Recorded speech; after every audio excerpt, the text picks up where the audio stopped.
L'image est historique à bien des égards. D'abord, l'Iran chiite et l'Arabie saoudite sunnite, deux pays phares du Moyen-Orient, ont décidé de rétablir leurs relations diplomatiques après 7 ans de rupture.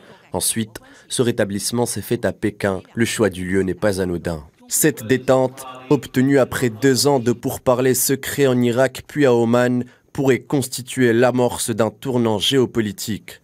Le secrétaire général des Nations Unies a déclaré que des relations de bon voisinage entre les deux pays sont essentielles pour la stabilité de la région du Golfe. La Maison-Blanche a salué l'annonce. Son porte-parole a cependant déclaré qu'il reste à voir si l'Iran remplira ses obligations. Les États-Unis voient d'un mauvais œil le fait que cette réconciliation se soit faite à Pékin, rival existentiel de Washington.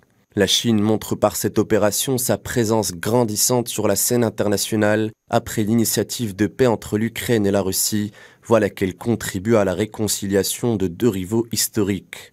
L'Arabie saoudite, alliée de longue date de Washington, a décidé il y a 1 an de vendre son pétrole en yuan, un tournant qui avait contrarié les États-Unis, dont le système financier repose notamment sur l'exorbitant privilège des pétrodollars. La tendance globale cristallisée par ce rétablissement est celle de l'affranchissement graduel de nombreux pays de l'influence occidentale et le recul de l'omniprésence de l'Occident sur la scène internationale. Le Mali et le Burkina Faso qui font front commun contre la France, Félix Tshisekedi pris par un élan de révolte à l'encontre du président français, Moscou en guerre contre l'Ouest, et pour finir l'Iran et l'Arabie saoudite qui rétablissent leurs relations diplomatiques. Nombre d'observateurs s'accordent à dire que des changements majeurs sont à l'œuvre.